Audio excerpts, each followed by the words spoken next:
బీహార్ ఎన్నికల షెడ్యూల్ ఇంకా విడుదల కాలేదు. రాహుల్ గాంధీ ఓట్ అధికార యాత్రతో దూసుకుపోతున్నారు. బుల్లెట్ నడుపుతూ అధికార పక్షానికి ముచ్చెమటలు పట్టిస్తున్నారు. బీజేపీ ఓట్లు దొంగలిస్తుందని, ఎన్నికల తేదీని సైతం ఈసీ చెప్పదని బీజేపీ ప్రకటిస్తుందంటూ వ్యంగ్యస్త్రాలు సంధించారు. చెల్లి ప్రియాంక సైతం రంగంలోకి దిగారు. దేశ రాజకీయాలకు బీహార్ గేమ్ చేంజర్ కాబోతోందా?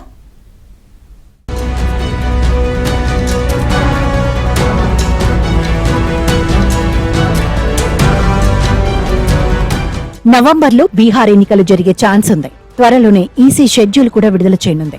ఈ నేపథ్యంలో 65 లక్షల ఓట్లను ఎలక్షన్ కమిషన్ తీసివేస్తోందంటూ విపక్ష ఇండియా కూటమి పార్లమెంటులో రచ్చరచ్చ చేసింది. కాంగ్రెస్ అగ్రనేత రాహుల్ గాంధీ నేరుగా బీహార్లోనే ఓటర్ అధికార యాత్ర నిర్వహిస్తున్నారు. ముజఫర్పూర్లో బైక్ ర్యాలీ చేపట్టారు. తెలంగాణ సీఎం రేవంత్ రెడ్డి సైతం రాహుల్ యాత్రలో పాల్గొన్నారు. రాహుల్ ఎక్కడికి వెళ్లినా జనం బ్రహ్మరథం పడుతున్నారు.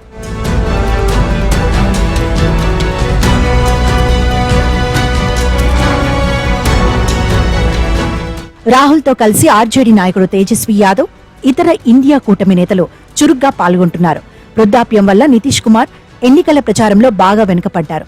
ఆగస్టు 17న బీహార్లోని ససారాంలో ప్రారంభమైన ఈ ఓటర్ అధికార యాత్ర 1300 కిలోమీటర్ల మేర సాగనుంది. సెప్టెంబర్ 1వ తేదీతో ముగియనుంది. గతంలో జరిగిన ఎన్నికల్లో ఓట్లు చోరీ చేసి ఎన్డీఏ ప్రభుత్వం అధికారంలోకి వచ్చిందని రాహుల్ గాంధీ విమర్శించారు. ఎన్నికలు ఎప్పుడు జరిగినా వాటి తేదీని ఎన్నికల కమిషన్కు బదులు బీజేపీ నిర్ణయిస్తోందని ఆరోపించారు. ఎన్నికల సంఘాన్ని అడ్డుపెట్టుకుని ఓట్ల చోరీకి జరుగుతున్న యత్నాలపై ప్రధాని మోదీ, కేంద్ర మంత్రి అమిత్ షా ఎందుకు ఒక్క మాట కూడా మాట్లాడట్లేదని ప్రశ్నించారు. ఎన్డీఏ ప్రభుత్వం మరో 40 ఏళ్ల పాటు అధికారంలో ఉంటుందని అమిత్ షా అన్నారని, ఆ విషయం ఆయనకు ఎలా తెలుసని రాహుల్ ప్రశ్నించారు. ఈ విధంగా ఓట్ల చోరీకి పాల్పడితే ఎన్నాళ్లైనా అధికారంలో ఉండొచ్చని వ్యంగ్యాస్త్రాలు సంధించారు.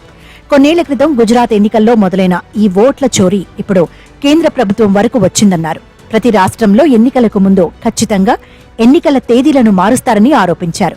వీటిని ఎవరూ ప్రశ్నించకుండా ఎన్ని అక్రమాలు జరిగినప్పటికీ ఎన్నికల కమిషన్పై కేసు నమోదు చేయకుండా చట్టం తీసుకొచ్చారని ఆరోపించారు.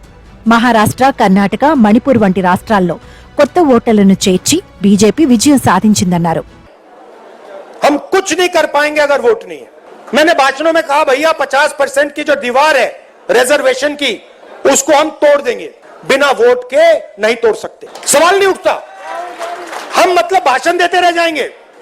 अगर वोट चला जाएगा आरएसएस का कंट्रोल हिंदुस्तान की संस्थाओं पर होगा और जो प्रगति होनी चाहिए वो नहीं होने वाली। इसलिए हमने वोटर अधिकार यात्रा यहां शुरू की। आप क्या सोचते हो, एक बार आपका वोट चला गया उसके बाद भैया राशन कार्ड जाएगा, उसके बाद आवास जाएगा, उसके बाद जमीन जाएगी। ये अंबानी अदानी आता है और किसानों की जमीन ले जाता है, किसान लड़ कैसे पाते हैं? ఎలక్షన్ కమిషన్ అధికారులు 1-2 సార్లు ఆలోచించుకోవాలని రాహుల్ గాంధీ హెచ్చరించారు. ఎన్నికల్లో అవకతవకలకు పాల్పడిన వారిపై తాము అధికారంలోకి వస్తే వదిలిపెట్టబోమన్నారు. బీహార్ ప్రజల ఓటు హక్కును కాపాడేందుకు ఇండియా కూటమి ఎంత దూరమైనా వెళుతుందన్నారు. ఇప్పుడు మనం ఓటు హక్కును కోల్పోతే రాజ్యాంగాన్ని ఎన్నటికీ రక్షించుకోలేమన్నారు రాహుల్ గాంధీ. ఈయన ర్యాలీలకు భారీగా జనం వస్తుండటంతో బీహార్ సీఎం నితీష్ కుమార్ గుండెల్లో రైళ్లు పరిగెడుతున్నాయి. गुजरात मॉडल आर्थिक मॉडल नहीं है, गुजरात मॉडल वोट चोरी करने का मॉडल है। और इस मॉडल को ये 2014 में नेशनल लेवल पे लाए। आप देखिए मध्य प्रदेश का चुनाव चोरी किया, हरियाणा का किया, महाराष्ट्र का किया। हम कुछ बोलते नहीं थे क्योंकि सबूत नहीं था।